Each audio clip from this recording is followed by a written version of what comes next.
ओम शांति। आज 6 फरवरी 2021 की मुरली में बाबा ने कहा, मीठे बच्चे, तुम महावीर हो। तुम्हें माया के तूफानों से डरना नहीं है। एक बाप के सिवाय और कोई भी परवाह न कर पवित्र जरूर बनना है। प्रश्न है, बच्चों में कौन सी हिम्मत बनी रहे तो बहुत ऊंच पद पा सकते हैं। उत्तर, श्रीमत पर चलकर पवित्र बनने की। भल कितने भी हंगामे हो, सितम सहन करने पड़े, लेकिन बाप ने जो पवित्र बनने की श्रेष्ठ मत दी है उस पर निरंतर चलते रहें तो बहुत ऊंच पद पा सकते हैं। किसी भी बात में डरना नहीं है। कुछ भी होता है, नथिंग न्यू। आज की मुरली का गीत है, बोले नाच से निराला कोई और नहीं। अब सुनते हैं मुरली विस्तार से। ओम शांति। यह है भक्ति मार्ग वालों का गीत। ज्ञान मार्ग में गीत आदि की कोई जरूरत नहीं है, क्योंकि गाया हुआ है बाप से हमें बेहद का वर्षा मिलना है। जो भक्ति मार्ग की रस्म रिवाज है वह इसमें नहीं आ सकती। बच्चे कविता आदि बनाते हैं वो औरों को सुनाने के लिए। उसका भी अर्थ जब तक तुम न समझाओ तब तक कोई समझ न सके। अब तुम बच्चों को बाप मिला है तो खुशी का पारा चढ़ना चाहिए। बाप ने 84 जन्मों के चक्र का नॉलेज भी सुनाया है। खुशी होनी चाहिए। हम अभी स्वदर्शन चक्रधारी बने हैं। बाप से विष्णुपुरी का वर्षा ले रहे हैं। निश्चय बुद्धि ही विजयन थी। जिसको निश्चय होता है वह सत्युग में तो जाएंगे ही। तो बच्चों को सदैव खुशी रहनी चाहिए। Follow father. बच्चे जानते हैं निराकार शिव बाबा ने जब से इसमें प्रवेश किया है तो बड़े हंगामे हुए। पवित्रता पर बड़े झगड़े चले। बच्चे बड़े होते कहेंगे जल्दी शादी करो, शादी बिगर काम कैसे चलेगा। भल मनुष्य गीता पढ़ते हैं परंतु उससे समझते कुछ नहीं। सबसे जास्ती बाबा को अभ्यास था। एक दिन भी गीता पढ़ना मिस नहीं करते थे। जब मालूम पड़ा गीता का भगवान शिव है, नशा चढ़ गया। हम तो विश्व के मालिक बनते हैं, यह तो शिव भगवानुवाच है। फिर पवित्रता का भी बड़ा हंगामा हुआ। इसमें बहादुरी चाहिए ना। तुम हो ही महावीर महावीरनी, सिवाय एक के और कोई की परवाह नहीं। पुरुष है रचता, रचता खुद पावन बनता है तो रचना को भी पावन बनाता है। बस इस बात पर ही बहुतों का झगड़ा चला। बड़े बड़े घरों से निकल आए, कोई की परवाह नहीं की। जिनकी तकदीर में नहीं है, बाबा कहते हैं कोई की परवाह नहीं की। जिनकी तकदीर में नहीं है तो समझे भी कैसे। पवित्र रहना है तो रहो, नहीं तो जाकर अपना प्रबंध करो। इतनी हिम्मत चाहिए ना। बाबा के सामने कितने हंगामे हुए। बाबा को कभी रंज हुआ देखा। अमेरिका तक अखबारों में निकल गया। Nothing new. अमेरिका तक अखबारों में निकल गया। इतने झगड़े हुए, हंगामे हुए, लेकिन बाबा ने कहा नथिंग न्यू। यह तो कल पहले मुआफिक होता है। इसमें डरने की क्या बात है। हमको तो अपने बाप से वर्षा लेना है, अपनी रचना को बचाना है। बाप जानते हैं सारी क्रिएशन इस समय पतित है। मुझे ही सबको पावन बनाना है। बाप को ही सब कहते हैं, हे पतित पावन लिबरेटर आओ, तो उनको ही तरस पड़ता है। रहम दिल है ना। तो बाप समझाते हैं, बच्चे कोई भी बात में डरो मत। डरने से इतना ऊंच पद पा नहीं सकेंगे। माताओं पर ही अत्याचार होते हैं, यह भी निशानी है। द्रौपदी को नंगन करते थे। बाप 21 जन्मों के लिए नंगन होने से बचाते हैं। दुनिया इन बातों को नहीं जानती। पतित तमो प्रधान पुरानी सृष्टि भी बननी ही है। हर चीज नई से फिर पुरानी जरूर होनी है। पुराने घर को छोड़ना ही पड़ता है। नई दुनिया गोल्डन एज, पुरानी दुनिया आयरन एज। सदैव तो रह न सके। तुम बच्चे जानते हो, यह सृष्टि चक्र है। देवी देवताओं के राज्य की फिर से स्थापना हो रही है। बाप भी कहते हैं फिर से तुमको गीता ज्ञान सुनाता हूं। यहाँ रावण राज्य में दुख है। राम राज्य किसको कहा जाता है, यह भी कोई समझते नहीं। बाप कहते हैं मैं स्वर्ग अथवा राम राज्य की स्थापना करने आया हूं। तुम बच्चों ने अनेक बार राज्य लिया और फिर गवाया है। यह सबकी बुद्धि में है। 21 जन्म सतयुग में हम रहते हैं, उसको कहा जाता है 21 पीढ़ी, अर्थात जब वृद्ध अवस्था होती है तब शरीर छोड़ते हैं। अकाले मृत्यु कभी होती नहीं। अब तुम जैसे त्रिकालदर्शी बन गए हो। तुम जानते हो शिव बाबा कौन है। शिव के मंदिर भी ढेर बनाए हैं। मूर्ति तो घर में भी रख सकते हो ना, परंतु भक्ति मार्ग की भी ड्रामा में नूंद है। बुद्धि से काम लिया जाए। कृष्ण की अथवा शिव की मूर्ति घर में भी रख सकते हैं। चीज तो एक ही है, फिर इतना दूर दूर क्यों जाते हैं। क्या उनके पास जाने से कृष्णपुरी का वर्षा मिलेगा। अभी तुम जानते हो, जन्म जन्मांतर हम भक्ति करते आए हैं। रावण राज्य का भी भपका देखो कितना है। यह है पिछाड़ी का भपका। राम राज्य तो सतयुग में था, वहां यह विमान आदि सब थे। फिर यह सब गुम हो गए। फिर इस समय यह सब निकले हैं।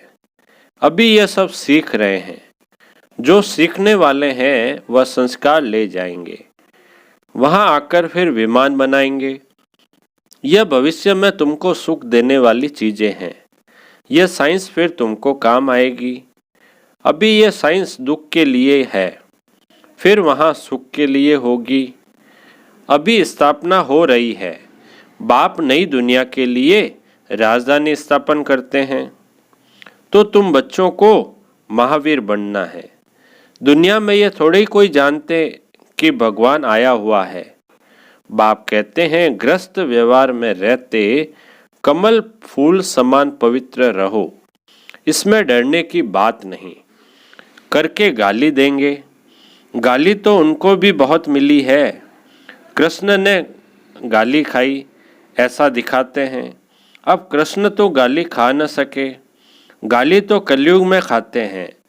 तुम्हारा रूप जो अभी है, फिर कल्प के बाद इस समय होगा, बीच में कभी हो न सके।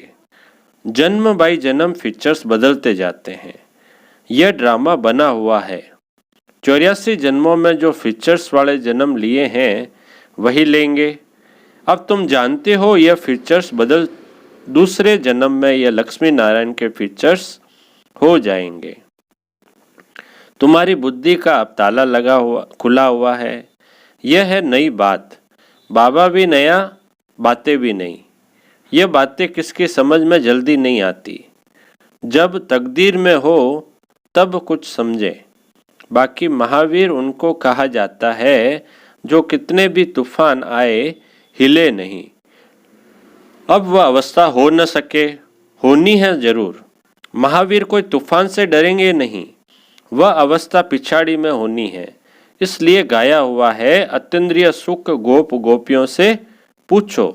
बाप आए हैं तुम बच्चों को स्वर्ग का लायक बनाने। कल्प पहले मिसल नरक का विनाश तो होना ही है। सतयुग में तो एक ही धर्म होगा।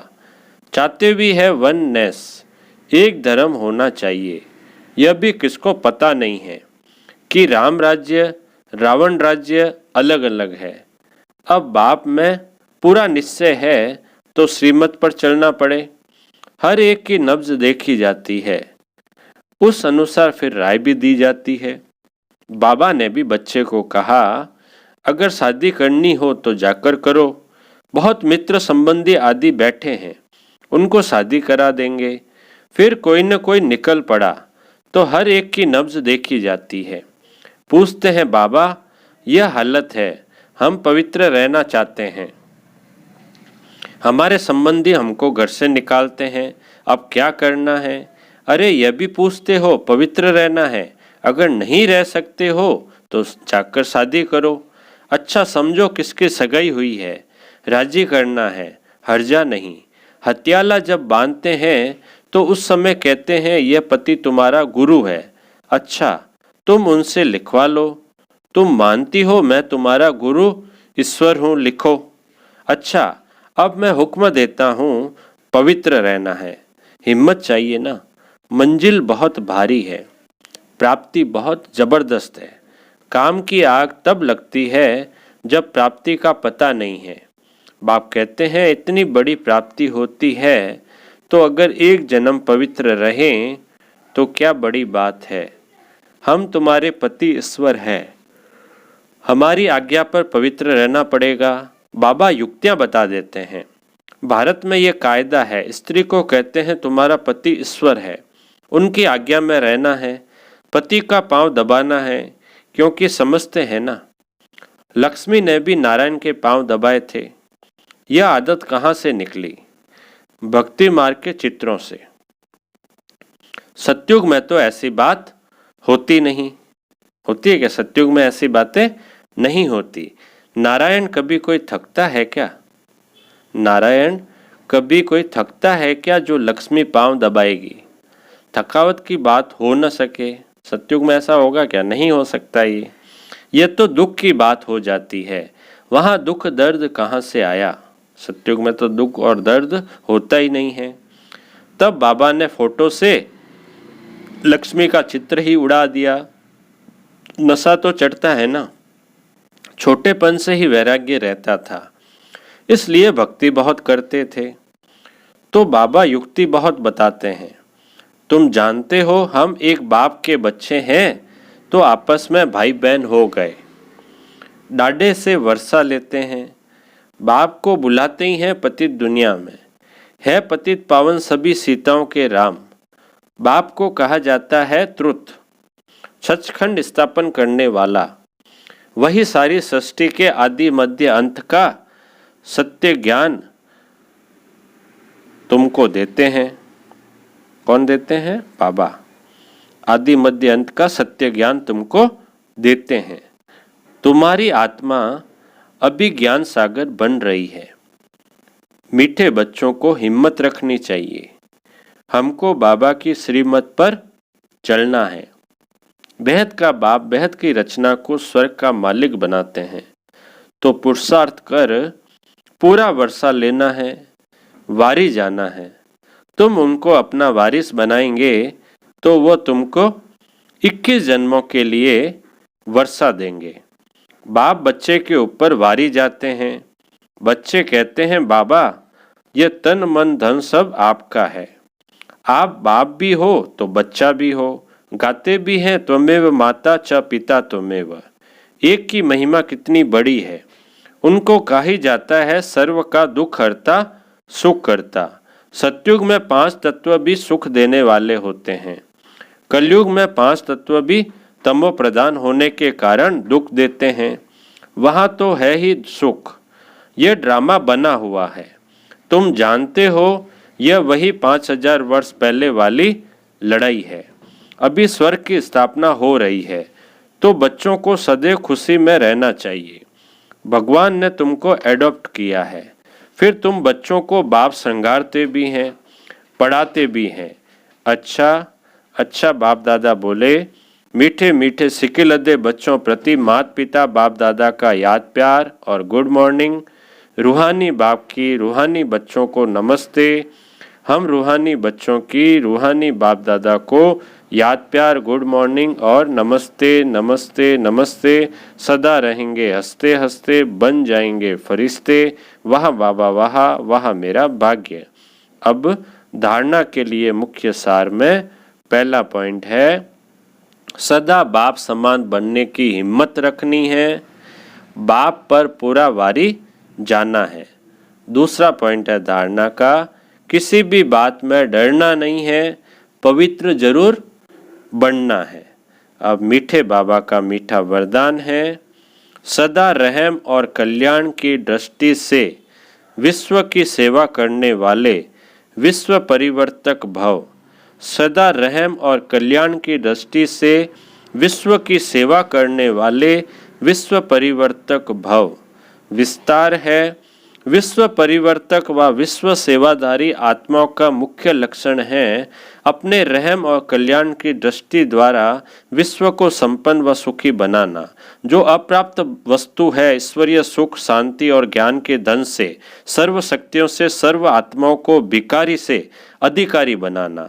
ऐसे सेवाधारी अपना हर सेकंड बोल और कर्म, संबंध, संपर्क, सेवा में ही लगाते हैं। उनके देखने, चलने, खाने सब में सेवा समाई हुई रहती है। स्लोगन है आज का, मान शान का त्याग कर अपने समय को बेहद सेवा में सफल करना ही परोपकारी बनना है। मान शान का त्याग कर अपने समय को बेहद सेवा में सफल करना ही परोपकारी बनना है। अब मातेश्वरी जी के अनमोल महावाक्य। परमार्थ से व्यवहार स्वतः सिद्ध होता है। भगवानुवाच है कि तुम मेरे द्वारा परम अर्थ को जानने से मेरे परम पद को प्राप्त करेंगे। अर्थात परमार्थ को जानने से व्यवहार सिद्ध हो जाता है।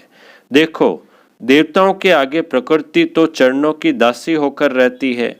यह 5 तत्व सुख स्वरूप बन मन इच्छित सेवा करते हैं। इस समय देखो, मन इच्छित सुख न मिलने के कारण मनुष्य को दुख, अशांति प्राप्त होती रहती है। सतयुग में तो ये प्रकृति बाअदब रहती है। देखो, देवताओं के जड़ चित्रों पर भी इतने हीरे जवाहरात लगाते हैं, तो जब चैतन्य में प्रत्यक्ष होंगे तो उस समय कितने वैभव होंगे। इस समय मनुष्य भूख मरते हैं और जड़ चित्रों पर करोड़ों रुपए खर्च कर रहे हैं। इस समय मनुष्य भूख मरते हैं और जड़ चित्रों पर करोड़ों रुपए खर्च कर रहे हैं, तो यह क्या फर्क है। जरूर उन्होंने ऐसे श्रेष्ठ कर्म किए हैं, तभी तो उनके यादगार बने हुए हैं। उनका पूजन भी कितना होता है। वह निर्विकारी प्रवृत्ति में रहते भी कमल फूल समान अवस्था में थे, परंतु अब वो निर्विकारी प्रवृत्ति के बदले विकारी प्रवृत्ति में चले गए हैं, जिस कारण सभी परमार्थ को भूल व्यवहार के तरफ लग गए हैं। इसलिए रिजल्ट उल्टी जा रही है। अब अपने को स्वयं परमात्मा आए विकारी प्रवृत्ति से निकाल निर्विकारी प्रवृत्ति सिखाते हैं, जिससे अपनी जीवन सदा काल के लिए सुखी बनती है। इसलिए पहले चाहिए परमार्थ, बाद में व्यवहार। परमार्थ में रहने से व्यवहार ऑटोमेटिकली सिद्ध हो जाता है। अच्छा, ओम शांति।